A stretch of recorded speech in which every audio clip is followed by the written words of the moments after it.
What's up, guys? How's everybody doing?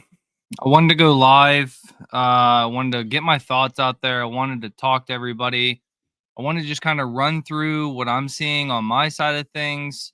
I don't want to scare anybody. I don't want to, put FUD out there, fear, uncertainty, and doubt. I don't want to do any of that, guys.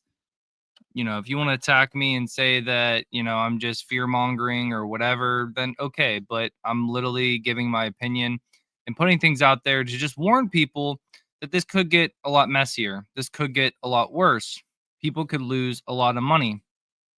And I'm trying to just, put things out there for perspective and to just kind of walk through what I'm seeing and how this could get worse and why I believe that, right?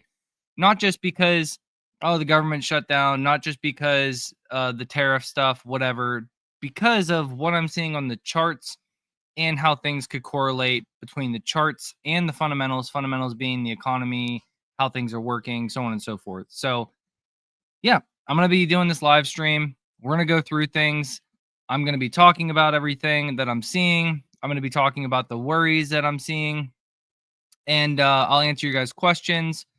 We'll go through everything. And yeah, that's about it. I just trying to teach guys, just trying to, again, I'm not trying to fear monger. I'm not trying to do any of that. We live in the social media world. That's what it's about. But, I got to get people's attention somehow, but at the same time, I believe what I'm putting out there. So let me share this. Everything is fine and bullish. Yeah. 1 second. Let me share this link. Let's see. Yeah, because we're live on YouTube and X. All right, so where do I want to go with first? Well, first and foremost, let's pull up the charts. First and foremost, VIX is spiking. That's obvious that the VIX is spiking. What have we been talking about, and what have I been posting about since basically, what was that? Like a week or two ago? A week or two ago, I started seeing this. We started topping out. We came down, made a low, then we made a lower high. And then, we had these gaps to fill down here. And then we came down, filled that gap. I was just saying, like, guys, we got these gaps right here. You need to be worried about coming down and filling those gaps. And we came down and filled those gaps. Low, lower high, lower low, lower high, lower low, filled that gap, lower high, and now we're plummeting. Filled all these gaps, right? And the thing you need to realize is a couple things. And I'm going to try to keep this as structured as possible. What's up, Fabio? The thing you need to understand is, let me see, structured as possible. Structured as possible.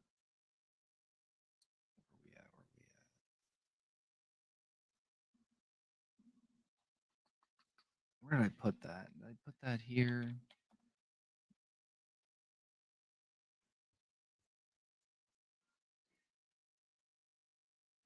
All right. So let me first say this. Okay. Where are we at? Clean this up. The first warning sign. In 2020, right? In 2020, we had. Oh, here it is. Perfect. There we go. Okay. So in 2020, we crashed almost 30%, right? COVID. Oh my gosh, everybody's scared. What's up, Tom? Everybody's scared about COVID. We crashed 30%. Then we ran up a total of 149% to the top at the end of 2021. So we ran 24,554 bars. Okay. We'll save that. We'll save that for later. We'll save that for later. And guys, do me a favor, like, share, repost, subscribe, wherever you're watching this. Do all that good jazz. I'm trying to, put this out there, not to fear monger, not to spread fear, just to like put these things in perspective. How we're gonna talk about the government shutdown, everything that's going on there, and why I think this could be a big, big deal, and what I'm seeing on the technicals, right? So, yeah, share, do all that good jazz, whatever. If you don't want to, whatever. Okay. Almost 30% crash in 2020. We then ran 24,554 bars, or 149% in 2020. In 2020, during that bull run from 2020 to late 2021, how many pullbacks or corrections did we have in the markets? Well, I'll tell you. We had 1, 2, I didn't highlight this one, 3, 4. During that bull run, during that massive euphoria, we had 4 straight 8% or more pullback / corrections. We had a 14%, a 12%, an 8%, and an 8%. Out of 24,554 bars or 149%. Give me a minute. I'm going somewhere with this. If we take this exact bar movement, now remember, that's 4 pullbacks of 8% or more in 2020, in the most euphoric time that we had. Okay. Now, I took the exact same bar and copy pasted it here. Look at this. From April lows, we've gone almost the same distance that we went in 2020 to 2021 bull run, where it was like crazy euphoria, NFTs all over the place, etc. We went on a crazy bull run. We are basically there. Guess how many pullbacks over 3% we've had since April, about 7 months ago? Guess how many? Can anybody tell me? 0. We've had 0 pullbacks of over 3% since April lows down here. We finally now have a, let's see, how much is this? From the highs, we finally now have a almost 6% pullback. Finally something, right? But you had 8% or more in 2020, 2021. You ran the same amount in the bull run in 2020 and 2021 to now since April. We know valuations are stretched. We know valuations are crazy. I understand AI boom. Yes, blah, blah, blah. It's going to be great. It's going to be big. I get that. But what we need to understand here, turn on my music. Need to understand here is a couple things, right? Let me finish this. So you now are having a 6% pullback. Why do I think this can actually be more, worse, right? Well, one, based on my algorithm suite, all the indicators I've created, a couple things. We'll start at the top. So you already know 2020, 2025, very similar. Ran the same exact amount, but 2020 had more pullbacks in it, 4 to be exact, of 8% or more. And now 2025 has had only one pullback of over 3%, sitting at 6%. So here's the thing from the top. Williams percentage range, not my indicator, created by William, whatever is himself. Williams percentage range, one of my favorite indicators out there. I call it the Willie. When you have these runs, right? Let's just look at 2020 or beginning of this year. We went in a consolidation box and then we crashed 25%. April tariffs. Williams consolidation box, we broke down. It was a fake out. We ran back up and then we crashed. Right here. Williams consolidation box, Means we continue to go bullish, bullish, bullish, dude. And then now we are falling out of that Williams consolidation box. Like a pendulum swinging, we swing back and forth between red and green all the time, back and forth. The markets go extreme euphoria and then extreme depression all the time, back and forth, right? So right now we're breaking out of this, meaning that we have more downside to the green barrier, like we saw here in the tariff crash. Will it be as bad? I don't think so. It could be. I'm not sitting here saying it's going to be a bear market. I'm not sitting here saying it's going to be a 15% crash. I don't know. I'm just sitting here saying that things don't look good. Things don't look good. We haven't had any pullbacks of 3% or more, blah, blah, blah. Okay. And let me caveat this with, if you guys are investors, okay, be investors. You don't need to sell in and out of your investments. You just need to make sure, like I said yesterday in a post, you need to have cash. I stress having 15 to 30% cash in your investing portfolios right now. Trading wise, I haven't been trading. I stopped trading, and then I kind of got caught back into the market and I lost some money. It is what it is. I'm a human. We all make mistakes. But I got back out of the market on Thursday because I realized my wrong, and I was like, yeah, no, this is not good. This is not looking good. And yeah, I looked dumb on after hours on Thursday when Apple and Amazon sent the markets flying, and then I look like a genius now because the markets are dumping. I'm not a genius, by the way. But anyways, I believe you can come down to see 584 or down to 540. Those are like key support levels here on the weekly, and that would get you down to this green barrier, and that would be a total pullback of about, let's say 9 to 15%.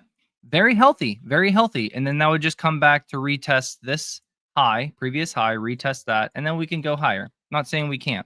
If it gets worse and we break that, then we can definitely go lower. And I know there's a gap down here in April to fill. Okay. So you have the Williams percentage range breaking out of the Williams consolidation box, which is bullish. You cross negative 50, which is bearish. You are flipping red on the pulse indicator, which you see when we flip red, we go down. We are curling down on the volume indicator or my high five flow. And then we also cross below the zero line on our temperature indicator. Same thing happened back here during the tariff crash. Same thing happened back here on this 16% pullback. Same thing happened here on this 8% pullback. You kind of see this, right? When you get below the zero line, you get pullbacks. You get 10, 15, 25% down, right? We're below the zero line on the temp. We're about to cross down on the flow. We have a sell alert. The pulse is turning red like it has all these times. When you break down below the negative 50 line on the Williams percentage range, that's momentum pulling us down to the green barrier, pulling us down to the green barrier, pulling us down to the green barrier. When you have all of this, you're going to get these corrections. Now, you want me to just break it down to brass tacks? I will tell you beyond my algo suite, beyond all this, I will tell you the one thing that scares me the most. Now, this is this is the one thing that scares me the most, and I'll share it with you guys. And this is like ultimate alpha. This is like JP Morgan and like the big banks. The big banks use this. The big banks use this to help them understand markets. Everybody knows the VIX. Everybody knows the VIX, right? The VIX is great. Don't get me wrong. The VIX is great. It works. The VIX is obviously spiking right now. It's up 13%, guys. Look at this. And if we look at our algo suite, right, we're above the zero line. It's bullish. We're bullish. And yeah, we're bullish, bullish, bullish. And the Williams percentage range is spiking up. But let me put you on to an item that actually it's crazy. Okay. You're not ready. The quorum. COR3M. The quorum. Okay. The quorum. Now I'm gonna read you exact definition because I'm not smart enough to just pop this off my head. The quorum is a constant maturity treasury 3-month It's the risk-free interest rate benchmark that represents what investors earn from holding a 3-month US government bond. It refers to a maturity rate, essentially the yield on a 3-month US Treasury bill adjusted to a constant maturity basis by the US Treasury, blah, blah, blah, blah, blah. Why it matters. When quorum rises, short term borrowing costs increase, and investors tend to move cash into safer assets, meaning out of the stock market and into gold, into silver, into maybe crypto, right? Crypto's actually green today, into other assets, strong assets, right? Um, or cash. When quorum falls, it signals looser monetary conditions, often bullish for stocks and risk assets, right? So when we're falling, look at this, look at this. March 2025, we fell all the way to now. We've been falling. What has the stock market been doing? Going up and up and up and up and up and up and up, right? What happened in November? Down, down, down, down, down. Stock market goes up, up, up, up, up. Look at the similarity here between Feb to April, beginning of the year, when we really crashed, to now. That is bonkers. That is bonkers, friends. It is so crazy. We're looking at something. We flip to bullish, right? And bullish means bearish. When we go up, when the quorum goes up, markets go down. Okay. When quorum goes up, markets go down. Okay. Look at this consolidation box, small spikes, bottoming out. Boom. Right into March. Boom. Right into April. Oh, what's this? Bottoming out, spike, retest. Boom. We are breaking out of this downtrend, breaking out of the downtrend. And if we go up here, we're seeing it across the board. If the quorum continues to spike, guys, markets are going to continue to get crushed. They're going to continue to get crushed. It's clear as day. And I'm putting you guys on the quorum, and the quorum is like, mwah. Quorum is, do you think the VIX is good? The quorum is like chef's kiss. Mwah. Beautiful. Beautiful. The quorum actually is part of our collective that we use to help us understand markets and where we're going. Okay? Understand markets and where we're going. Okay. So we talked about the quorum. We talked about the VIX. The quorum basically covers bonds. The VIX is spiking. The VIX is breaking out of, this again. It's similar to the quorum. All this consolidation, then big spike. All this consolidation, then I think we're gonna have a big spike. Everything's going bullish on the VIX. Everything's going bullish on the quorum. And when you get that, you get markets to tank. When you have valuations where they're at, you get markets to tank. Let me go a little deeper. So I made this post, just did a video. Let's see. Where are we at? I did this video. If you haven't watched this is like my warning, right? I posted to subscribers this though. I said the following. So okay, we got the technical analysis side of things down, right? We got the technical analysis side of things. We understand that the VIX is spiking, the quorum spiking. And again, guys, if the government reopens right now, then all that stuff we probably bounce really hard before the end of the day. But if we go into this weekend and they don't open the government today, and all these technicals stay the same, to me, it's a done deal. To me, it's 10% or more correction from the tops of the SPY and the QQQ. That's what it is to me. If they don't open this government today, right? If they do open the government today, then we probably will bounce and we'll see. Yeah, then we probably just things are back to normal. But if they don't, let me put on to you why the markets are so scared. One, clear as day, the government shut down. Well, why is the government being shut down such a big deal? Everybody's like, "Oh, the government shut down. Oh man, worry, worry, worry, blah blah blah blah blah." Right? Why is that a big deal though? It it is such a big deal because of this.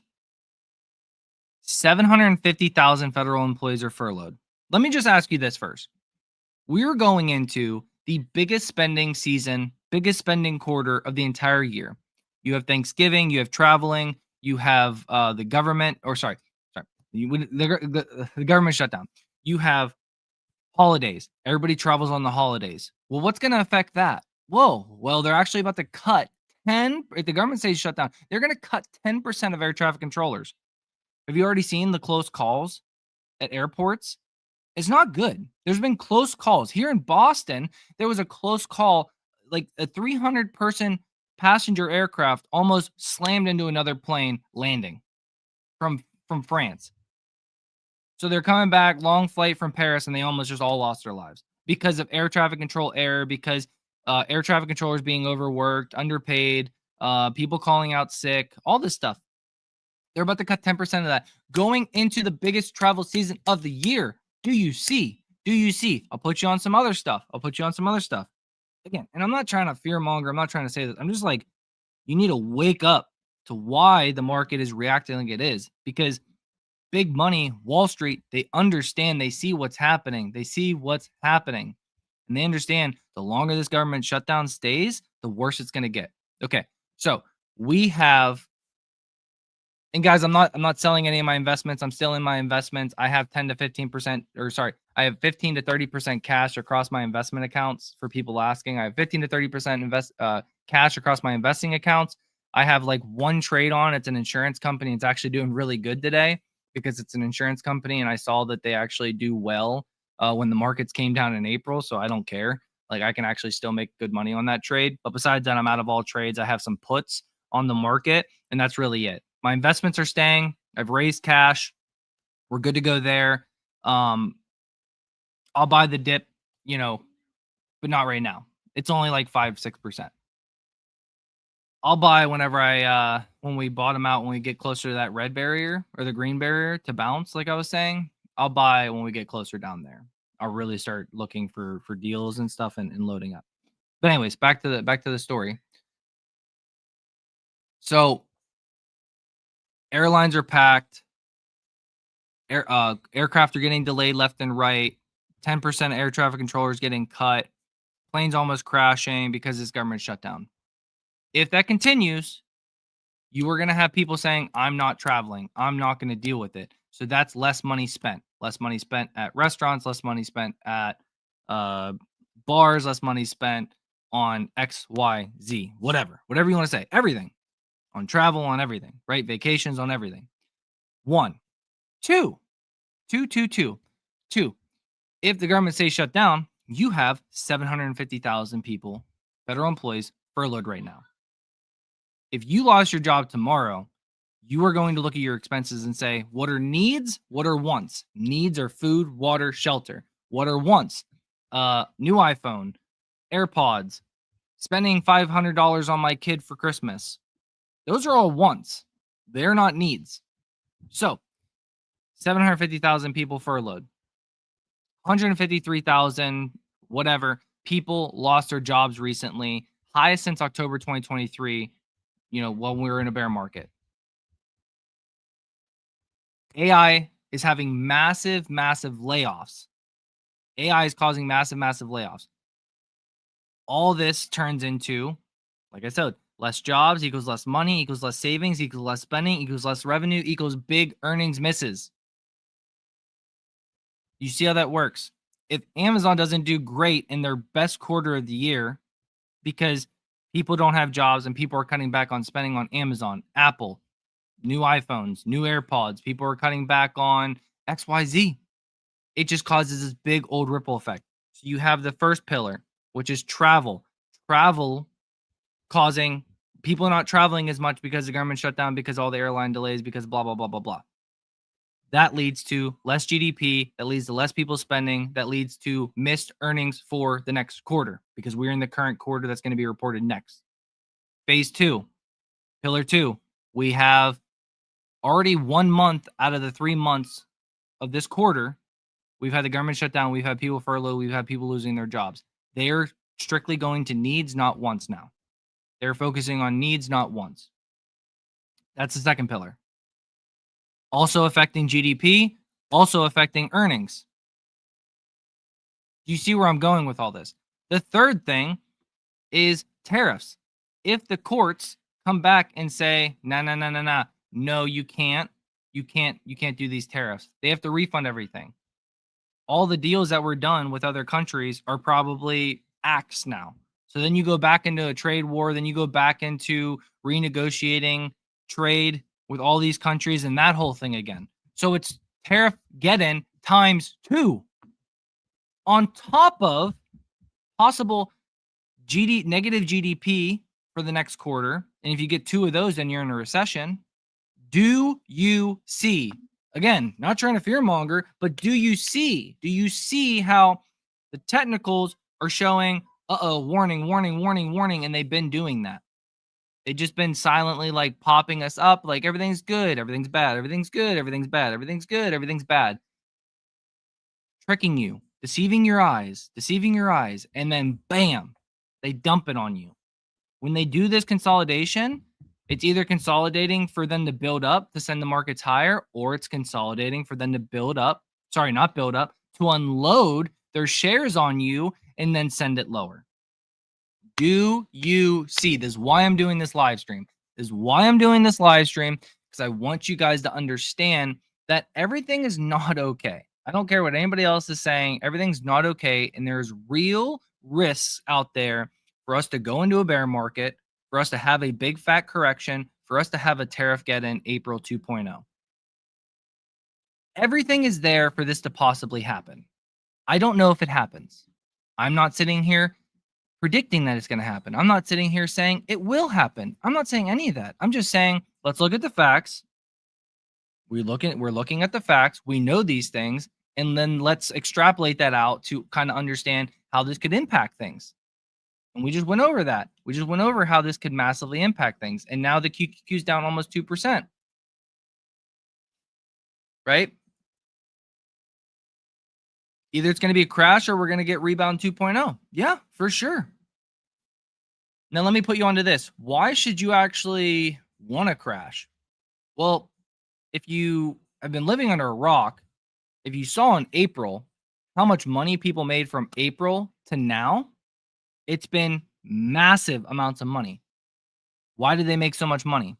Because they bought in April, because they stay convicted in the stocks that they love. They consolidated down to their best stocks, the stock that they love most. And they bought.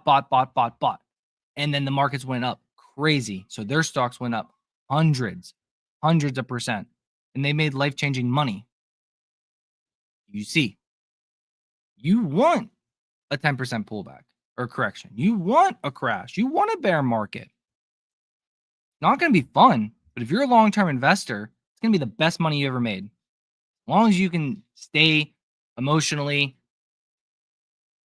like in a tunnel, right? Don't let your emotions cause you to sell out of everything.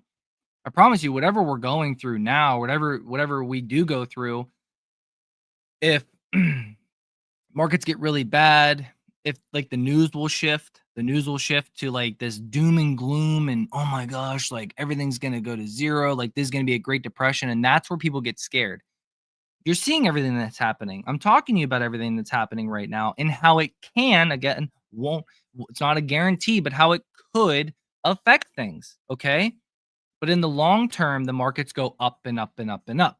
In the long term, they go down, but then they always come back. Okay.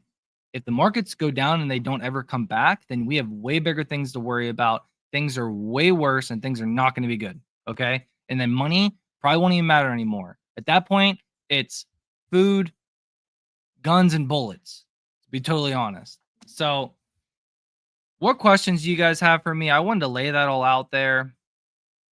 I feel like it's really good knowledge to have right now.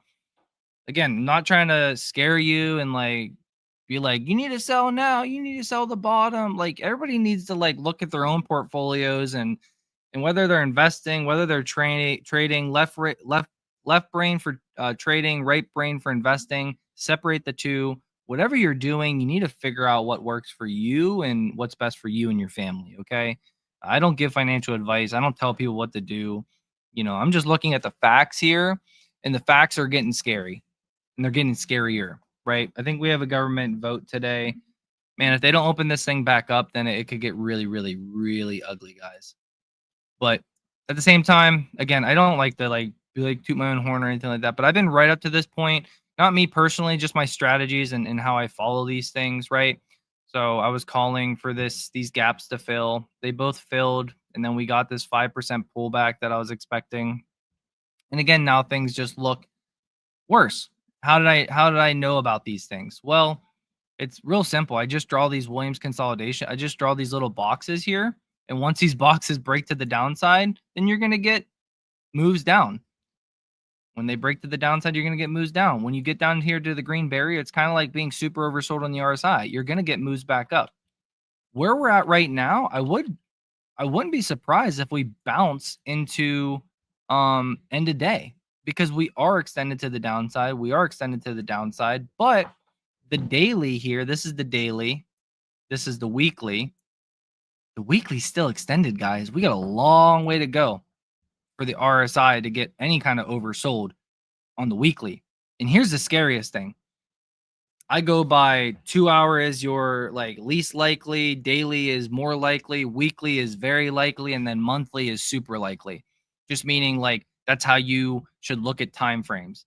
Monthly has the most data, so it's going to be the most right most of the time.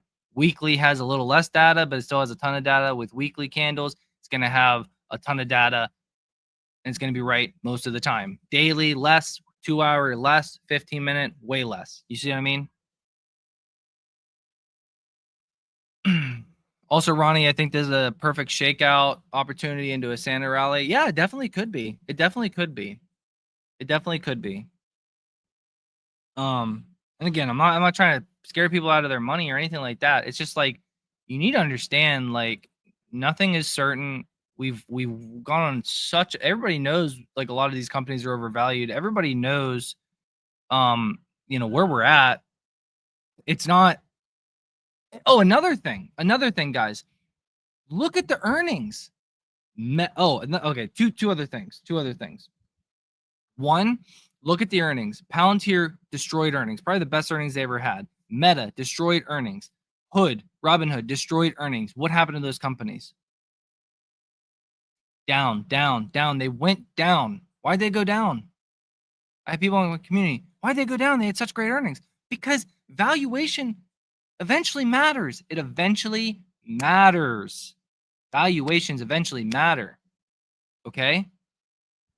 And for Palantir, they're starting to see a little bit less growth. And when the cracks start, the floodgates can open.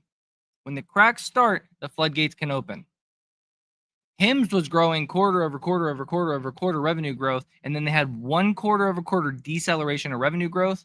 What happened? Boom. Sold off big. If that happens to Palantir, boom, it'll sell off big. If that happens to Robinhood, it'll sell off big. Because those companies are overvalued. They're overvalued, guys. Palantir is massively overvalued. I'm not saying it's a shit company. It's a great company, but it's overvalued. And valuations eventually matter. They do. They eventually matter, guys. They eventually matter. 2, if companies start missing earnings next quarter because of what I was saying, because people now are pulling back way much on spending.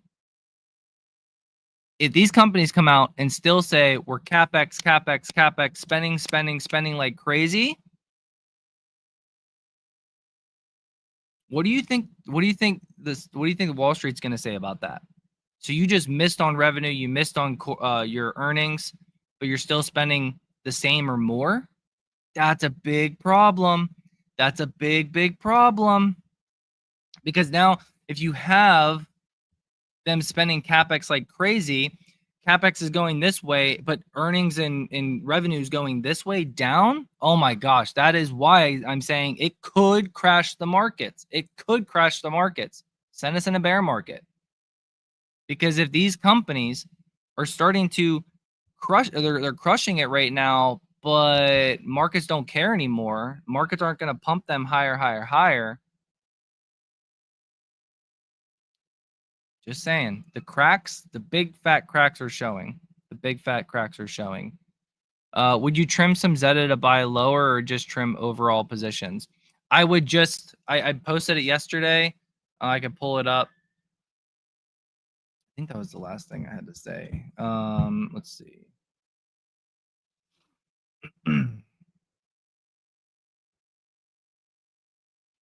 Right here, the playbook.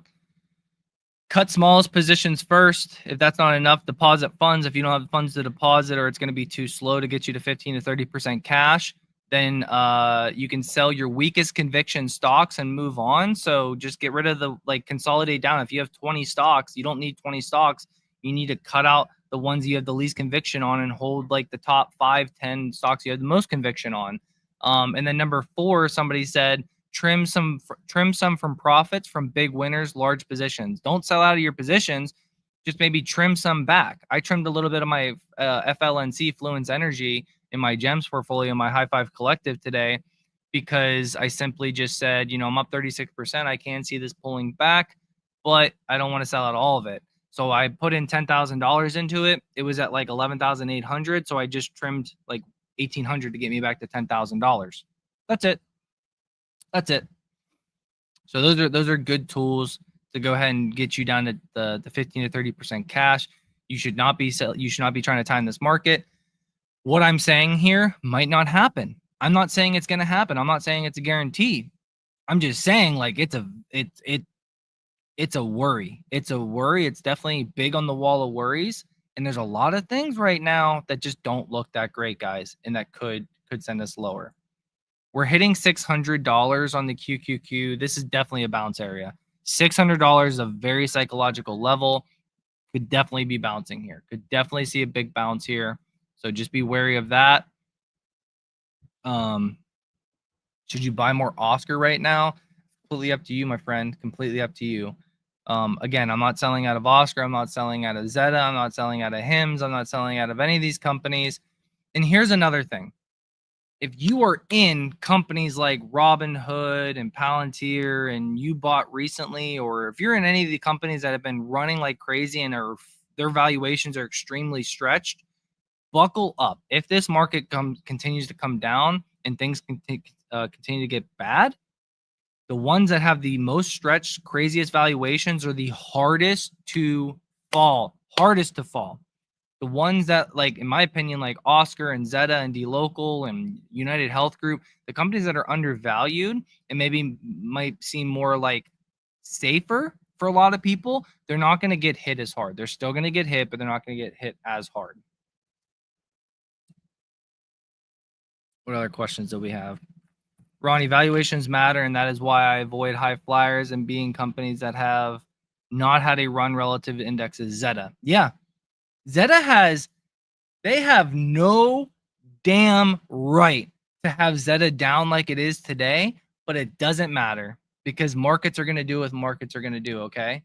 But yeah, there's no damn right for Zeta to be down 8% today and back below $18. No damn right. They crushed earnings. They're phenomenal. They're an amazing company. They should be a $30+ value stock price based on valuation.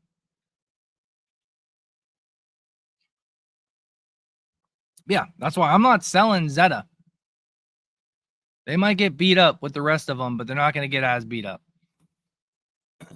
Oscar, same thing, right?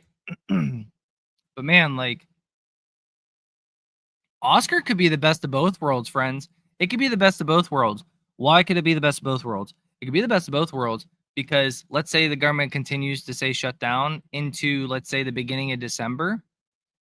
Guys, if the government stays shut down into the first week of December, what I was just talking about earlier with earnings being impacted, companies missing earnings, the GDP going to be like GDP is going to be garbage next year, guys. And then first week of December, they open back up the markets and they pass ACA subsidies. Oscar's going way higher. But guess what? The government being back open will have a pop on the markets, but I think it'll be a temporary pop until Wall Street starts realizing again that earnings are going to be deeply, deeply, deeply affected by 2 months out of a full 3 month quarter. The government being shut down, 750,000 federal employees being furloughed, 153,000 people losing their job to AI, if not more. Job cuts continue to go on, and people didn't travel like crazy. People didn't spend money on Christmas like crazy. People didn't do all these things. They pulled back on spending. That's going to affect GDP next quarter. That's going to affect earnings next quarter.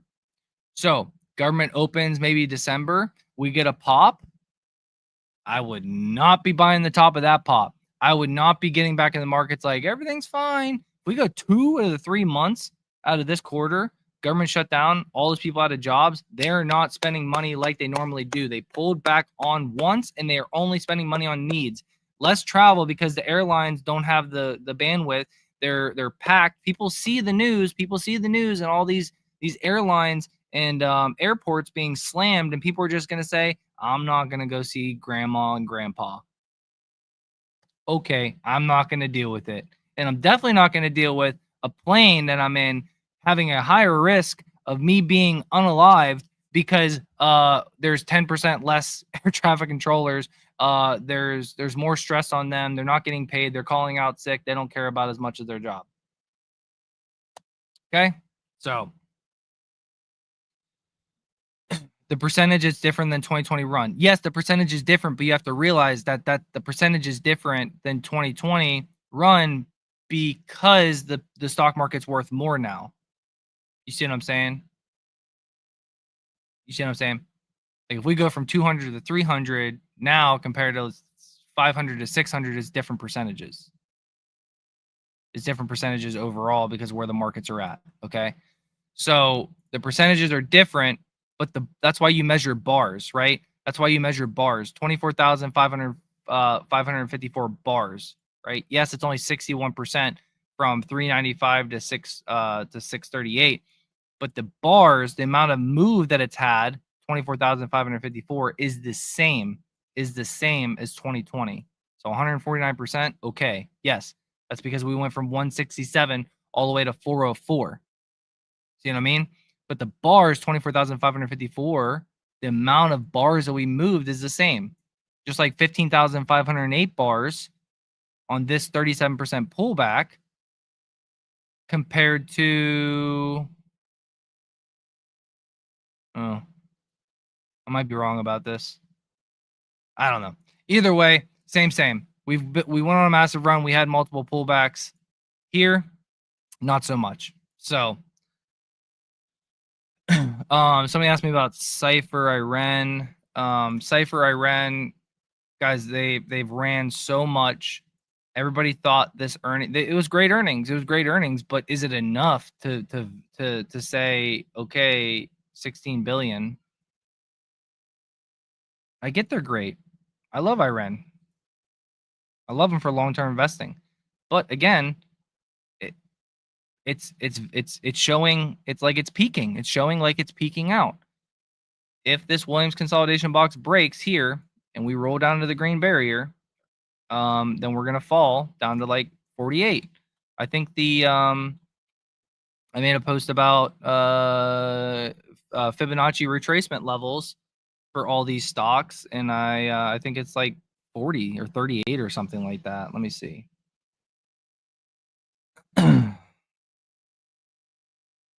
Fib retracement.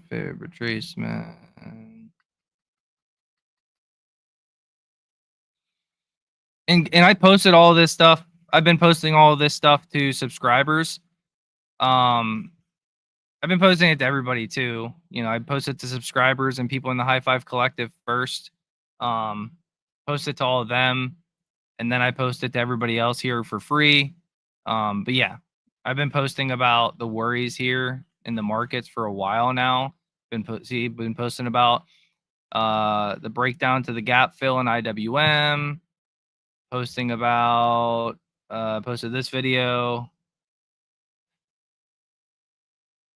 Let's see, where was it at?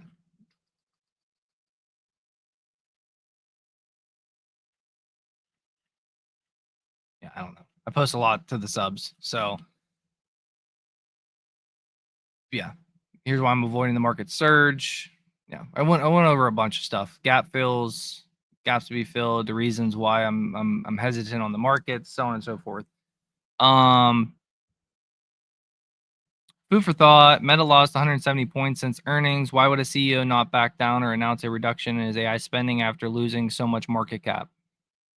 Well, imagine they lost that much market cap and then they go in and they miss next quarter as well because people pulled back on, people pulled back on business expenses and buying stuff. So then ads are less because businesses are not getting as much money. So they're spending less money on ads, so on and so forth. And then Meta doesn't have a great quarter, and then they're still spending the same amount. And yeah, that's not good. Where was it at?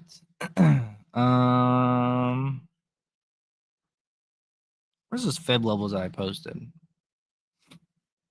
Mm.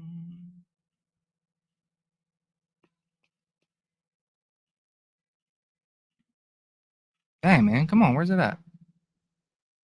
Oh, and I called this perfectly too, though. I believe the QQQ SPY IWM bounced next couple of days to fill the gap. This was on November 4th, so this was Tuesday. On Tuesday, we bounced, we went up, we filled the gaps, and then we crashed.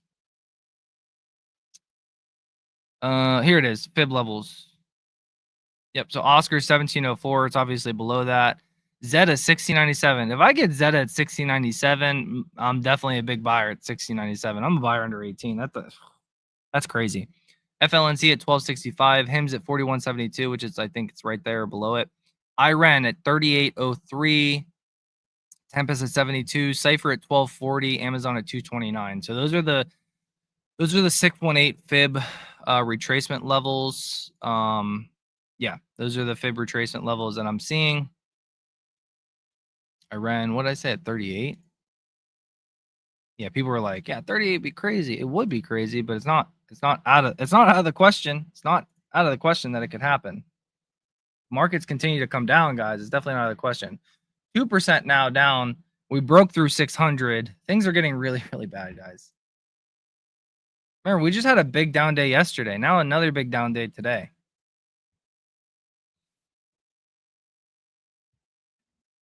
Did they reopen markets? Or did they let's see. Where you at? Here you go.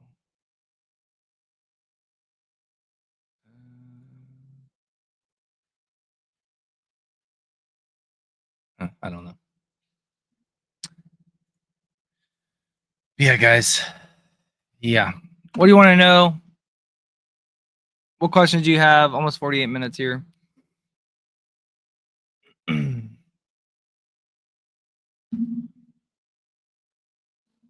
What questions you guys got?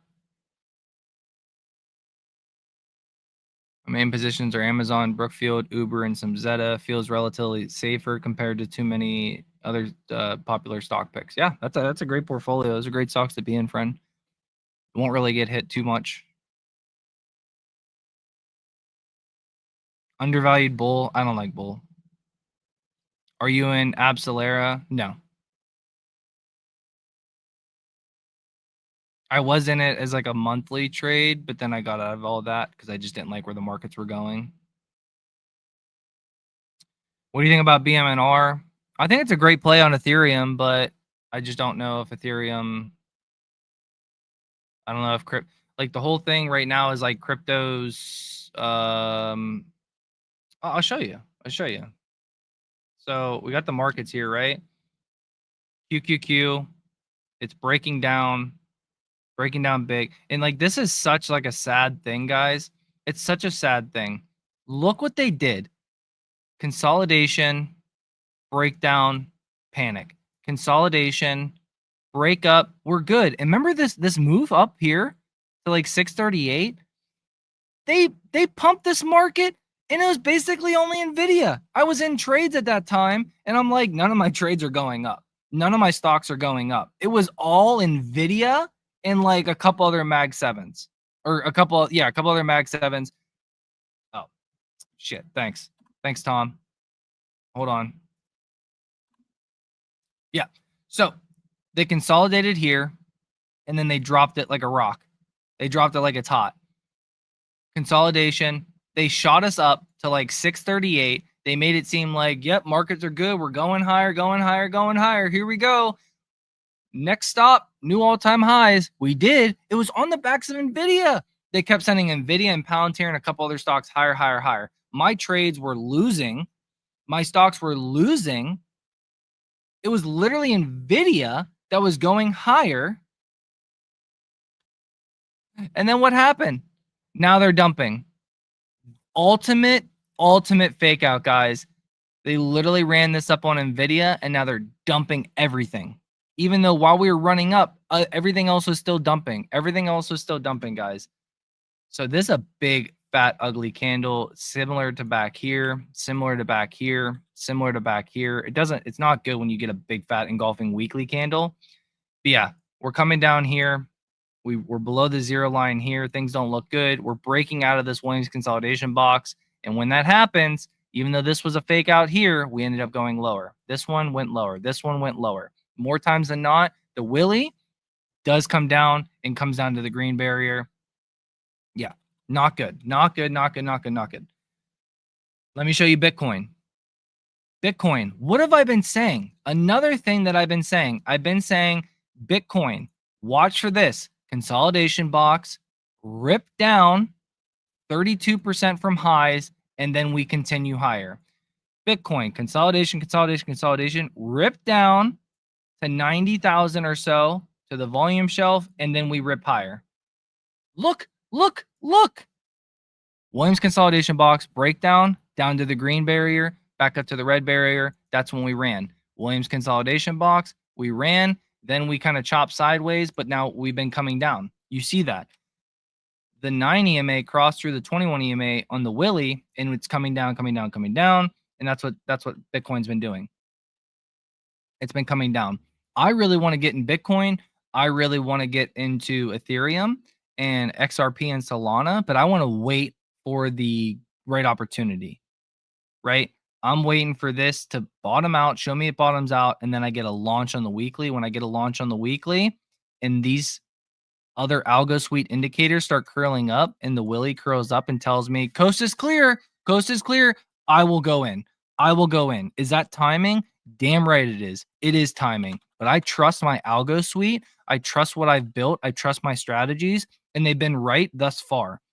They've been right thus far about, like, I got out before the 3% pullback. I got out before another 3% pullback all in the last month. And then I was calling for worries. And then the market faked me out on that little pump, like I said, on this little pump breakout. I got back into my trades. And then I quickly realized, no, it's not good. I got out of my trades. I lost, right? I lost, but we made so much money on these ups, on this upswing, that the losses are just tax loss harvests at this point. We're way up, and I'm way up on the year. So it is what it is. But at least I got out before just, continue to be like, euphoria, yeah, we're going back. And then boom. That's 5% in a week. That hurts. If you're trading and you have if you're full ported in trading, that fucking hurts. I know, I've been there. I was there in April. I was there at the beginning of the year when this market tanked. And then I think I sold here before the next big leg down. I didn't time nothing. When this happened and I lost big, a couple $100K, when beginning of the year happened, I lost big. That fucking sucked. It sucked. And guess what? Ever since this and this happened, I've been working so hard to make my strategies and make this algo suite so it's so simple that this is bad, don't be in trades. This is bad, don't be in trades. Right here, this is good. This is good. Go trade, go trade, go trade. Don't be in trades now. Don't be in trades now. I did all that because I got wrecked beginning of the year. Still battled back to be way up on the year. But I'll admit it. I was trading. I was full port traded, got wrecked, got out, saw the tea leaves, and I said, no. Missed this downtrend, got back in somewhere in here, and then was good. But now I have it so simple with the algo suite, guys. And again, I'm not selling shit to you. You can come join the High Five Collective. You can join my sub and I post these things, or you can not. It's whatever. You can do what you want. I'm not selling nothing to you. I have a bunch of community members. They appreciate the alpha that I put out there, the teachings that I put out there, the courses that I have, the algo suite that we built, because we know that when this market tanks, when it tanks and if it does come down here, when we get this new launch alert and everything starts swinging like this, we're going to go so heavy on trades and we're going to ride this thing back up and make gains, gains, gains, gains, gains. Because would you rather trade when things are tough? Things are tough right now. Things were tough right here at the beginning of the year. Would you rather trade when things are tough and the cards are stacked against you, or would you rather trade when it's easy and markets are in a clear momentum, bullish momentum higher? That's the difference between a lot of people. A lot of people want to just keep trading, keep trading, keep trading when it's really tough and when it's really good. Why not just be patient? Trade when it's really good. Trade when all the indicators, momentum indicators, or your strategy is telling you, yeah, clear skies ahead, brother. We're good. Instead of right now, like I've been calling for the past couple weeks or month or so, things are not good. We're in this consolidation range. When you're in these consolidation ranges, it's really hard to trade and make money. It is with swing trades and long term trading. Day trading, whatever. Day trading's day. It's intraday. It's all good. But when you get here, it's really hard to make money swing trading and long term trading because markets are just up and down all over the place. Okay. So, Bitcoin, though, yeah, I expect it to come down here, maybe do a liquidity sweep, and then it continues higher. I think Bitcoin will probably bottom out before markets bottom out. And again, I'm just like, these are coming down. I'm just waiting for these to flip, waiting for them to flip and then get the launch alert. And then I'll go into Bitcoin. Same thing with Ethereum. I was calling back here when we were over $4,400 per Ethereum coin. I was calling and saying we broke out of the Williams consolidation box. We're red on the algo. We are crossing down on the flow. We are below the zero line on the temp.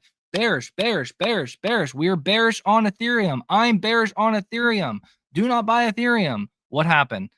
People call me crazy. People said, Ronnie, ain't no way Ethereum's going to 2,500 to the 3K range. Ain't no way. That would mean that the whole stablecoin thing's over. Blah blah blah blah blah blah blah.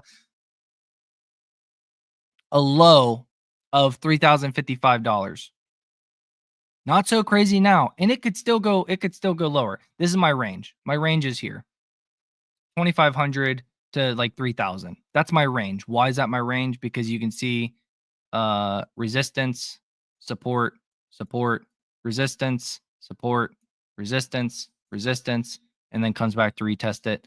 This should hold. 2,500 to 3,000 should hold, and then we go higher. Buy it up. Buy it up. You should. I get if you're up here, if you bought here, it fucking sucks. It fucking sucks. I get it. But guess what? This is going to be such a great opportunity. You get Ethereum at 2,500 to 3,000 bucks. Great opportunity. Again, you can DCA. Go ahead and DCA. I'm waiting until the falling knife stops falling, and then we start curling up on my algo suite, on my algo panes. Right? You see that? Boop. Came straight down. See that? Bang. All the way down. Bang. All the way down. Wait for this thing to curl up, break out. Wait for these to curl up, break out, and then I'm in. Will I get the perfect bottom? No. But will I know things are rosy and sunny and things are going to be good? Yeah. Buy right here. Buy right here. Not going to buy right there. Right? Or you could have bought here, here, and here. And then your average is here. And you're still good. So, yeah. Same thing with like Solana. I didn't really call this one out or anything like that because they're not like as big. But yeah, I'm just waiting for these to bottom out. Waiting for these to bottom out and turn around. Markets bounced a little bit. Again, guys, like if we stay out of this box here, not good. Not good. Not good. Again, next week we could have a bounce. For sure, we could have a bounce to suck in more people and then bam, next leg lower. The market moves in structures, highs, lows, lower highs, lower lows, lower highs, lower lows, lower highs, lower lows. If you scroll back to beginning of the year, boop, boop, boop, and then we bottomed out, right? If you scroll back to bear market 2022, 2023. Look, same thing here. Consolidated, then lower. Low, lower high, lower low, lower high, lower low, lower high, lower low, consolidated, broke out, lower high or higher high, fake out, lower low, finally consolidated, then broke out and went.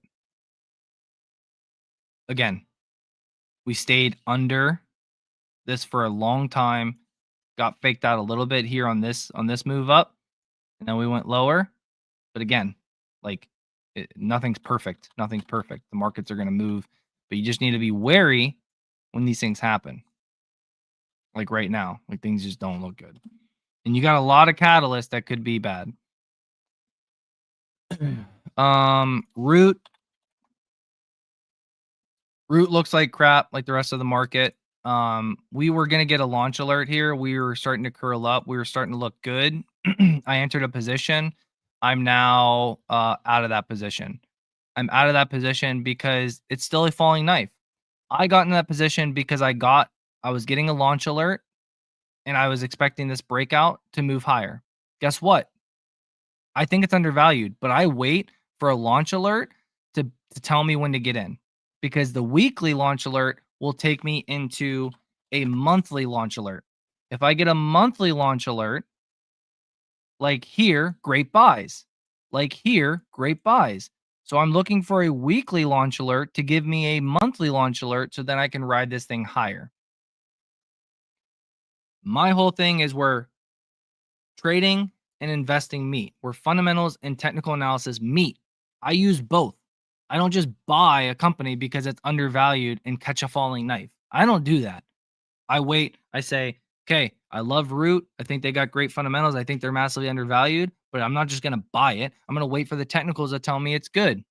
Guess what? The technicals told me it was good, but the week didn't finish out. And then we crashed. And now look, we're not good. We don't have any of this anymore. We're actually reaccelerating down to the on red.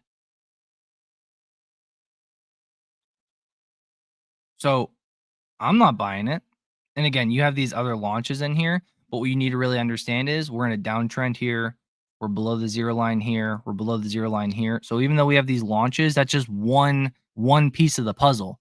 An A plus setup is curling up, crossing zero line, curling up, crossing zero line, curling up, crossing zero line, launch, breaking out of a downtrend, curling up on the willy. You get all that, you have an A plus setup.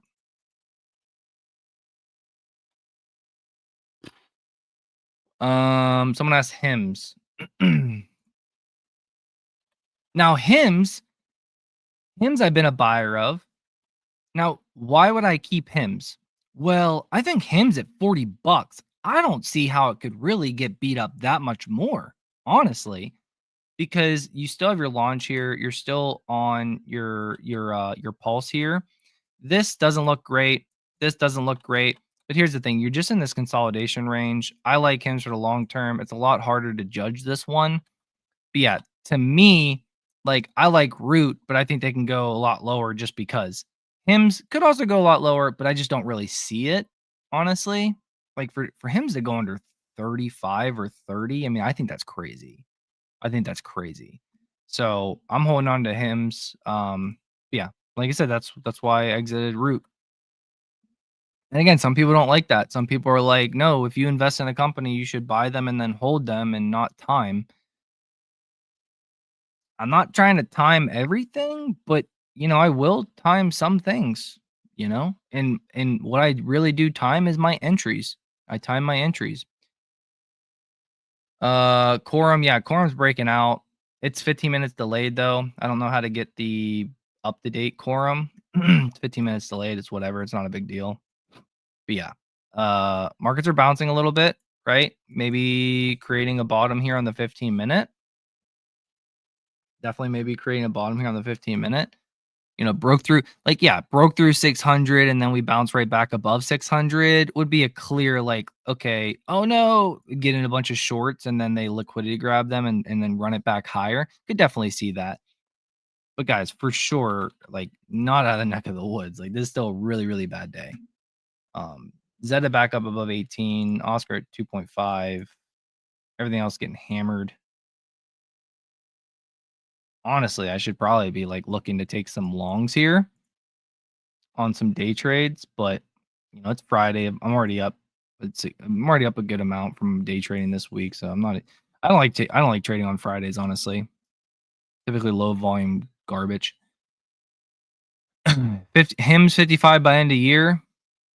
Man, from everything else I was saying, like, if everything I was saying happens, then definitely not. This market's going lower and everything else is going lower. And like any profit targets that I had on investments for this year, those go out the window. Like that's what people don't understand. Like it's funny because people will be like, Ronnie, you said that you said your price target was this by the end of the year. Well, yeah, but if the markets take a shit and the government shut down that I didn't know was going to shut down for 40 days and then it goes to 60 days and then people are out of jobs and then they spend less money and then that affects earnings and then that affects travel and that affects GDP. I can't predict that. The fuck? Who do you think I am? I'm no oracle. No one can predict that. Not attacking you, Bon. I'm just saying, like, people like say that stuff, and I'm just like, okay, sure, blame me, because the price target didn't hit because all this other crap happened. Wait, Ronnie's word isn't the word of Mr. Market? Sadly, not.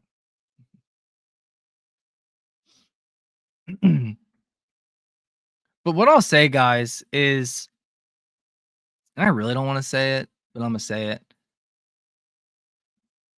man. I I don't think anybody's perfect. I don't think anybody's perfect. I'm not perfect.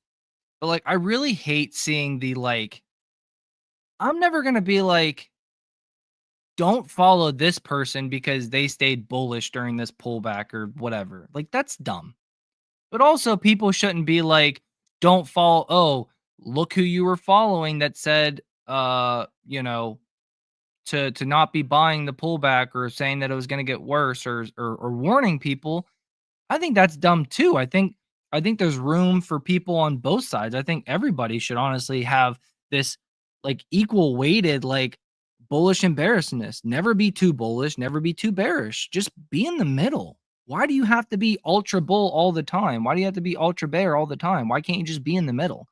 And why does everybody have to be like, oh, like, because don't follow them because they said this and it didn't happen. It's like, okay, well then don't follow anybody because not everything everybody says happens. Nobody is gonna no one's gonna play 100% book. Like, come on now. But I'll say it, I don't care.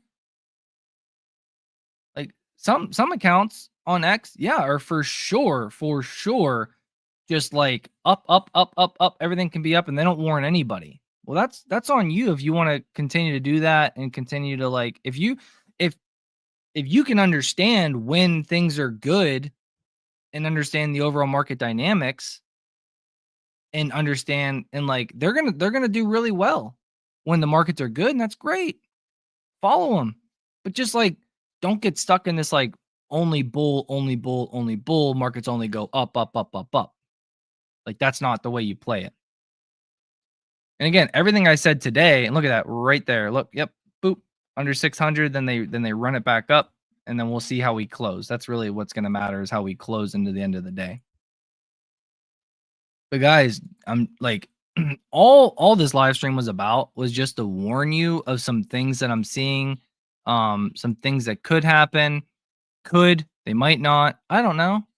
I'm sure that if they don't happen, or we bounce tomorrow, or sorry, we bounce into next week, I'm gonna have comments being like, "You were wrong. See, you're an idiot. Suck it." And I'm gonna be like, "Okay, cool. I wasn't wrong because we did have pullbacks. We did have 5% pullback.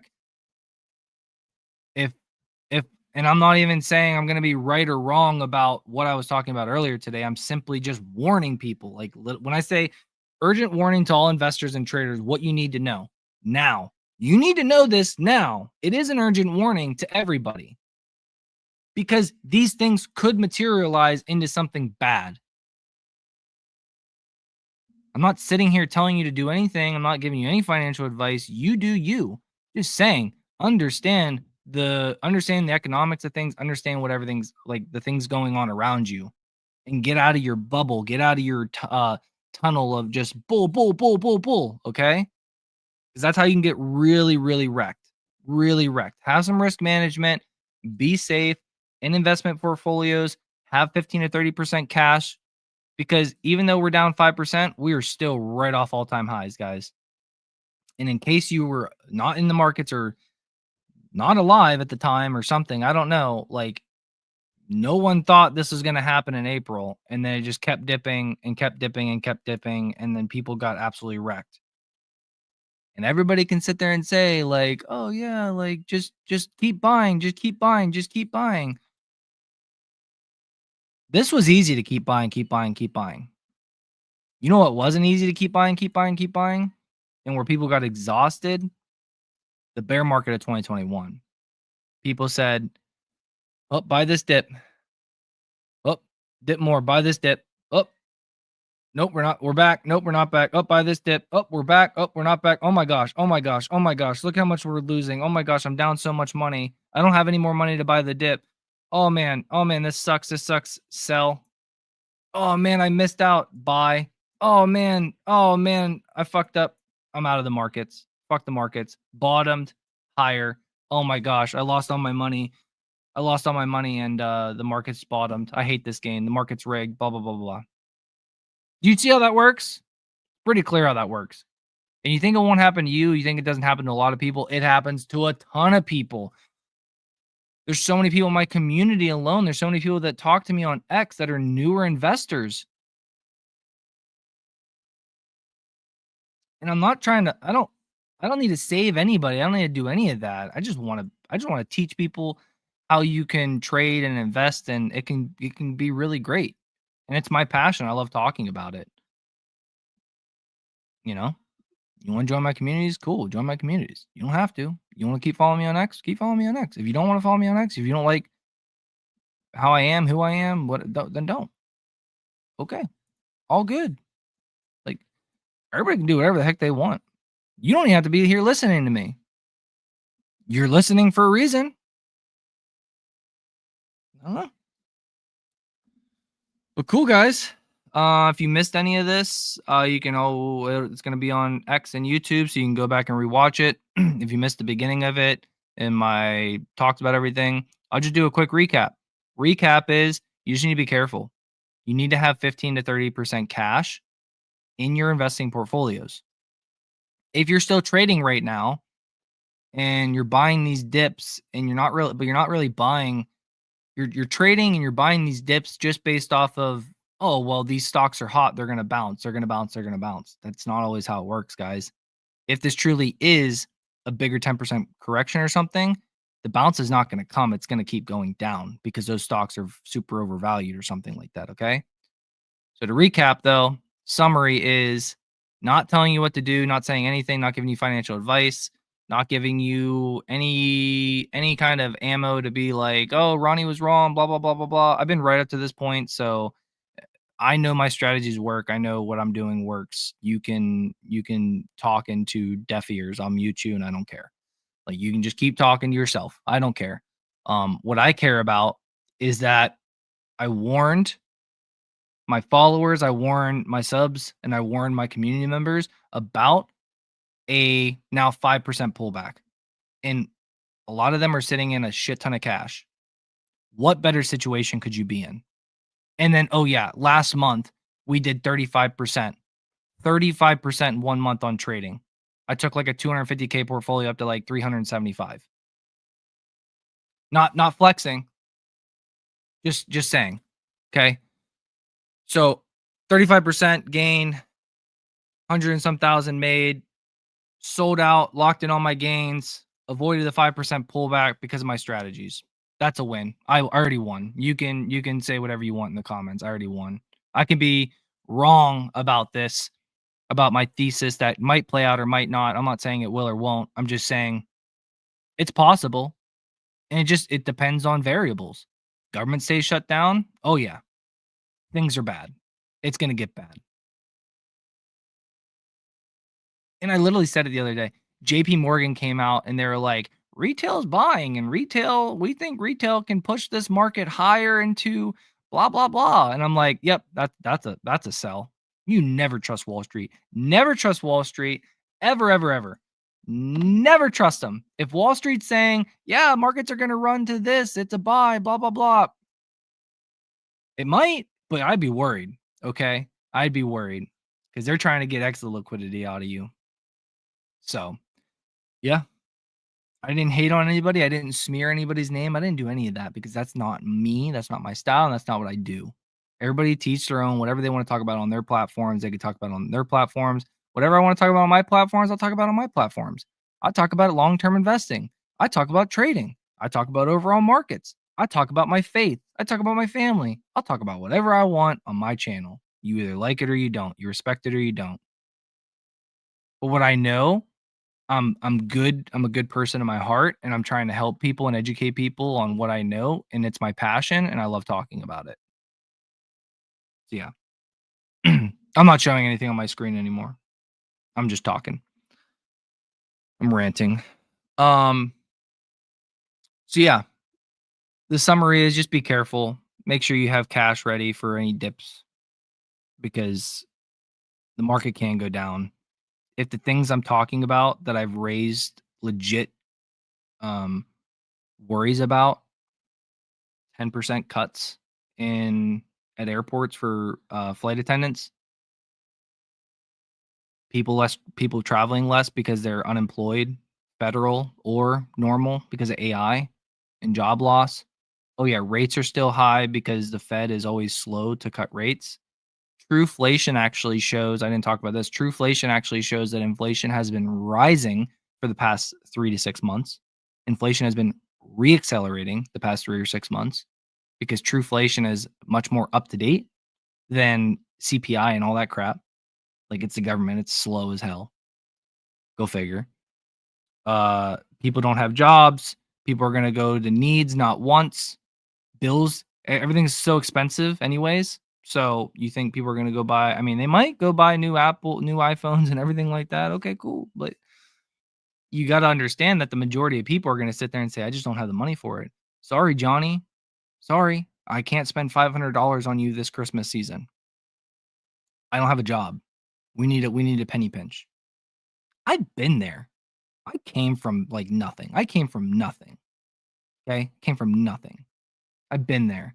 I know how families think. I've seen my family think like that when shit gets tough. Okay?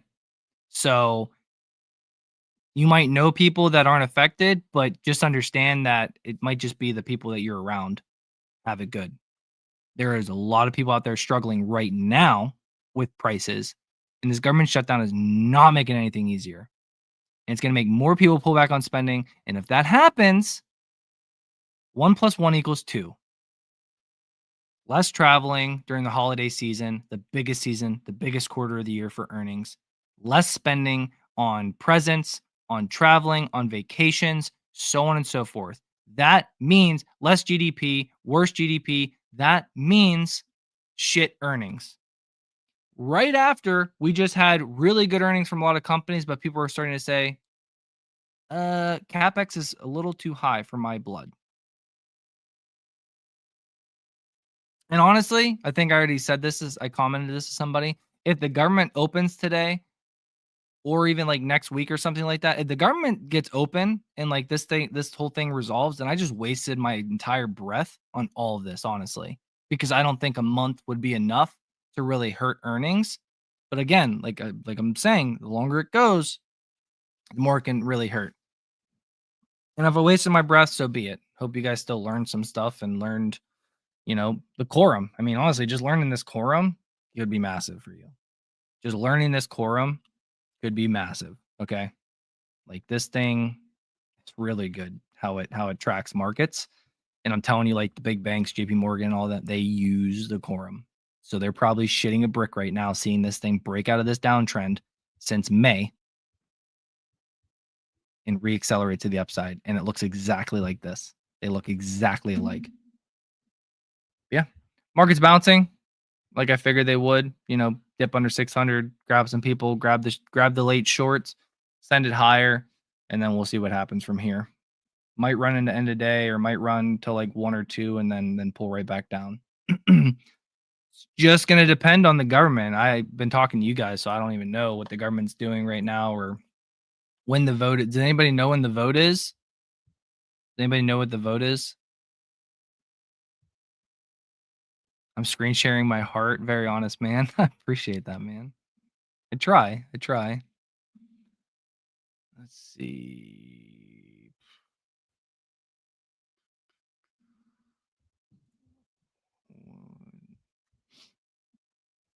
I love that Bloomberg guy. He shares everything. That guy's great.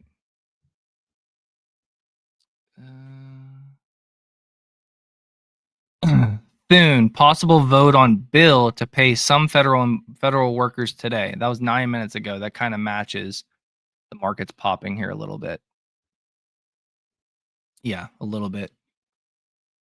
Yeah, so to pay federal workers, I mean, they're not going to pay 750,000 federal work. I mean, they might, but then like if tariffs get kicked down, if tariffs get axed, and then they got to pay all that money back, then they might have already spent that money. They got more debt, pass a new bill for more debt. Meta investing 600 billion in American infrastructure and jobs, including industry-leading AI data centers. Yeah, there goes Meta. Meta's probably down on that news. Honestly, people are probably like, "What the Meta? You're spending more money?" What was that? It only bounced off that news. Okay. Yeah, I don't see anything else about Cornell reaches deal with Trump administration to restore research. No. Gold rises, correlates with the quorum going into safe assets. American Airlines says 12,000 customers had flights canceled Friday under FFA required reductions.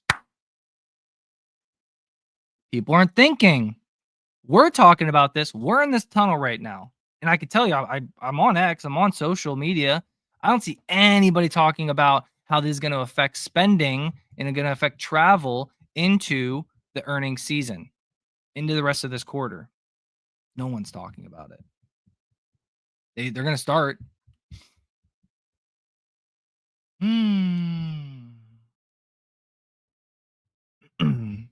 2 hours ago, I plan to end the shutdown. Senate Majority Leader John Thune plans to bring up House pass funding bill and amend it with a new January expiration date and 3 full-year spending bills, hoping to pressure Democrats into ending the shutdown.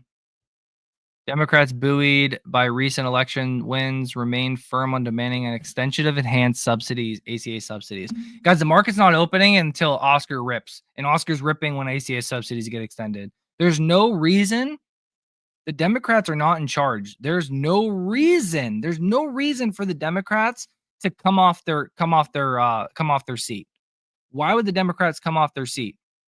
They want ACA subsidies extended. It's going to be a win for Democrats and show the American people. And again, I'm not getting political. I'm not for anybody. I don't care. I don't care.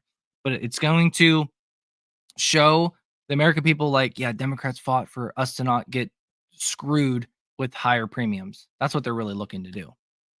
And Republicans kind of effed up because they sat too long on this, and now it just looks like they're going to do it because they have to open the government back up. Government's not going to open back up. Like Democrats have no reason to open back up the government until ACA subsidies get extended. That's their one big foothold. Polymarket says end of the shutdown has less than 50% chance before November 15th. Yeah. Great, Tom. Here's my thing.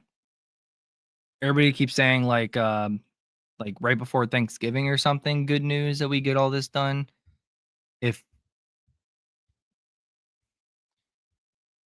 If we go 2 more weeks all those fears that I was saying about earnings next quarter and everything and the travel, I put it like 90% chance that those fears that I brought up happen.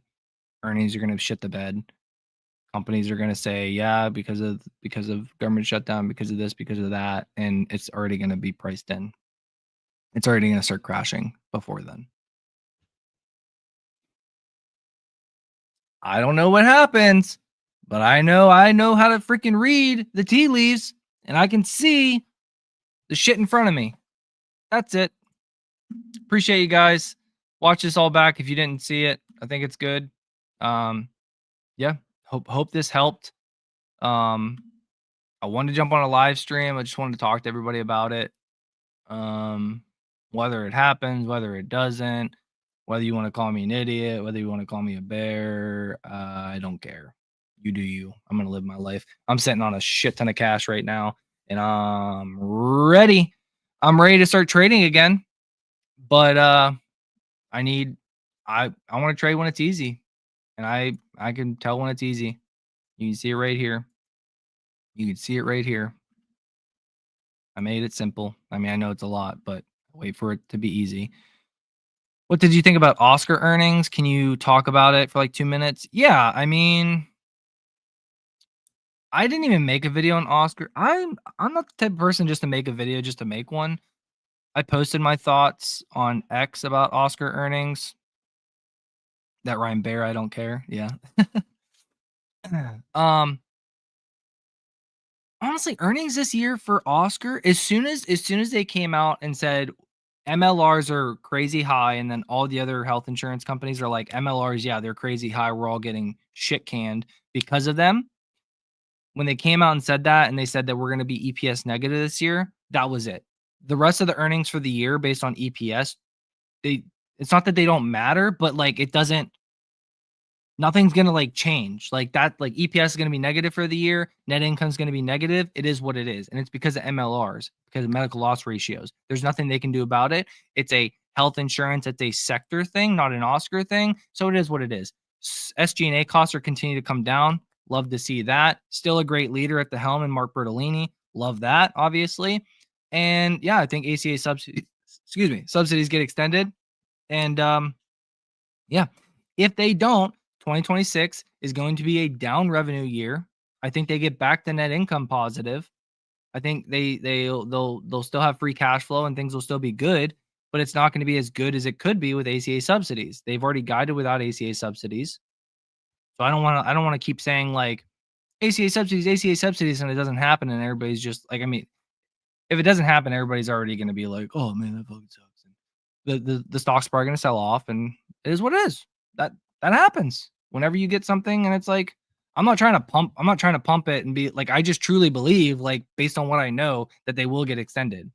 If they don't, I just think what we already all know that these government officials are idiots. They're dumb. They don't care about the American person. They don't care about they don't care about anybody but themselves. Most of them, not all of them, but most of them.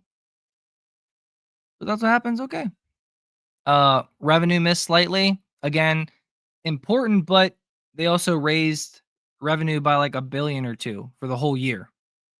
So like once they did that, it's like, okay, okay, you know, like that's great. That's amazing. That made if they didn't raise revenue like they did and they came out and they're like, yeah, we're gonna be EPS negative and we're gonna lose revenue, or we're gonna lose, or we're not gonna do as much revenue this year or the same revenue, Oscar would be like probably like 12 to $15 range right now.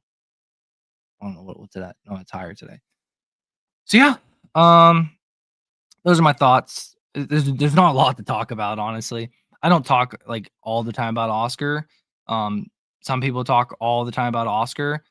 I've given my thesis, I've given my thoughts over and over and over again. When things change, when new things happen, like of course I'm gonna talk about it. I'll make a video about it and we'll do all that.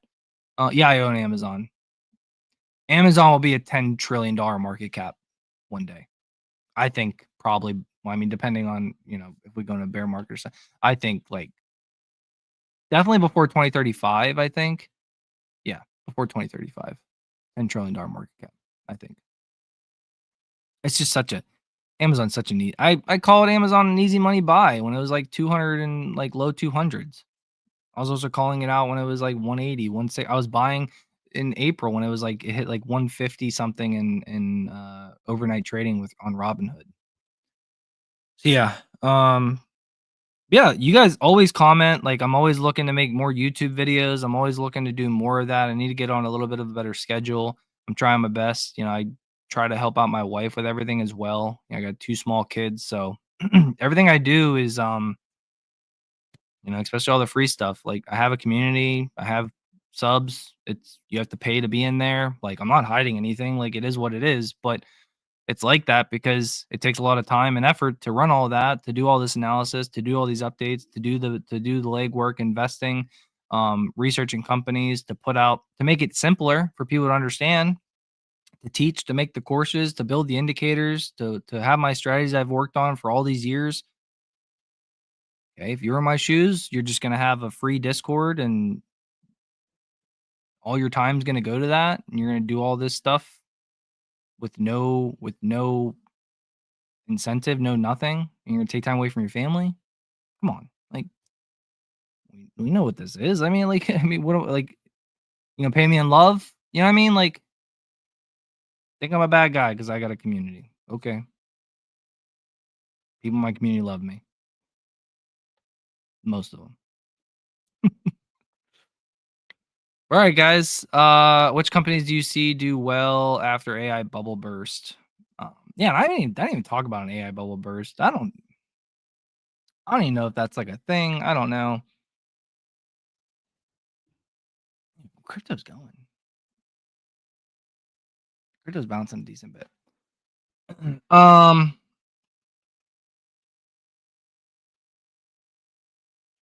the one thing I'll say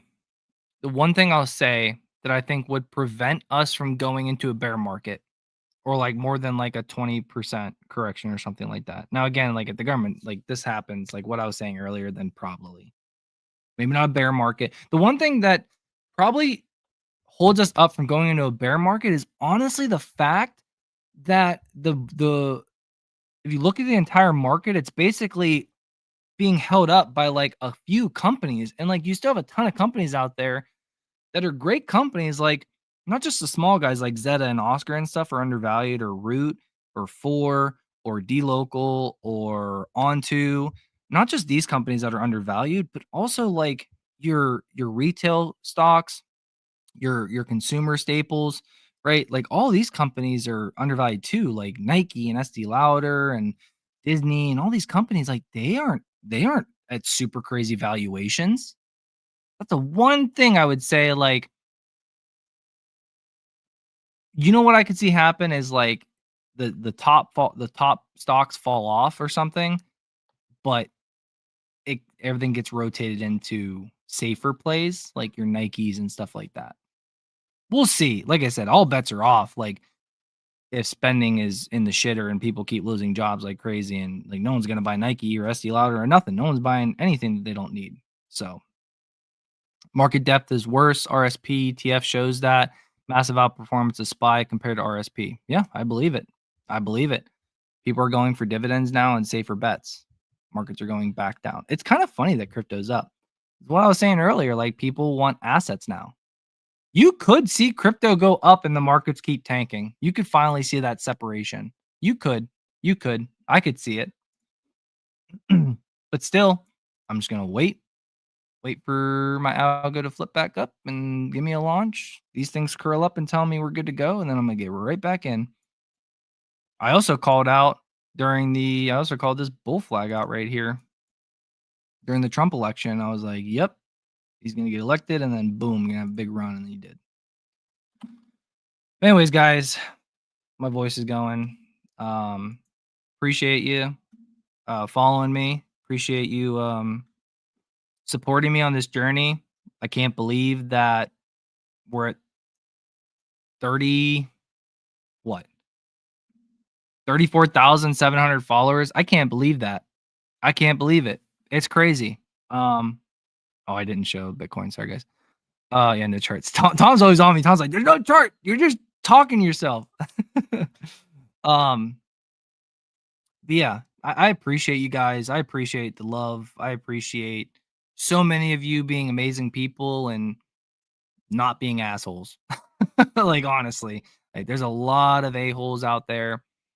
Um, I let them get to me in the beginning. Now I don't let them get to me.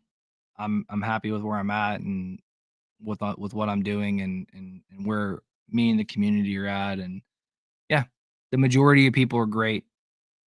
Some people suck. It is what it is. So I appreciate the majority that's amazing. And you guys are good human beings, decent human beings, and you know, are good people. So I appreciate that. That's why I always try to put out content for free. Like I don't get anything from it, but like I'm always gonna put out free content. I'm always gonna share my thoughts, and the majority of my stuff that I put out is always gonna be free. The only thing I really gatekeep are some trades and some courses. That's really it.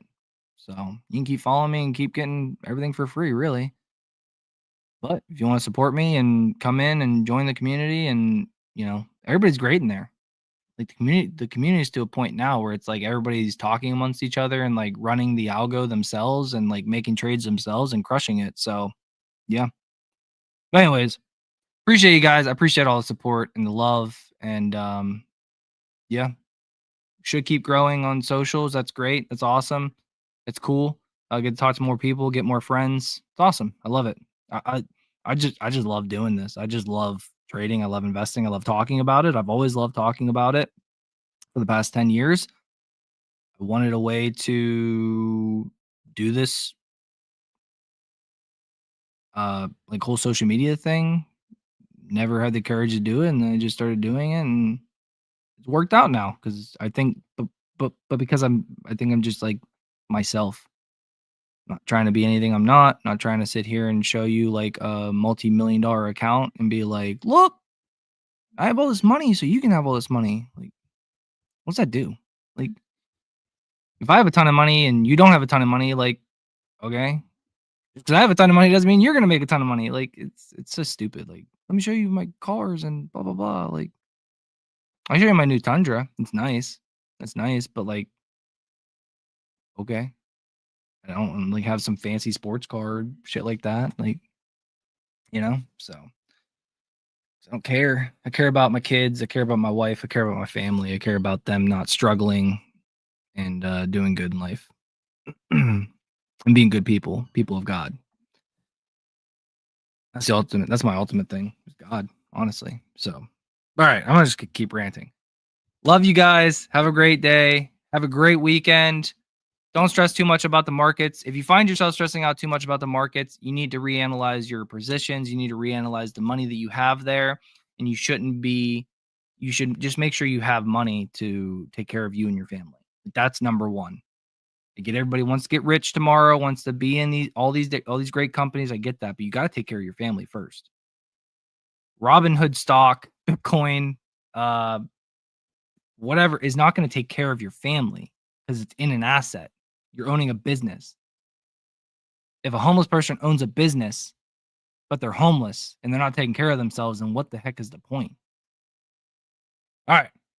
See you guys. Have a great weekend. Love you all. Talk to you later. Peace.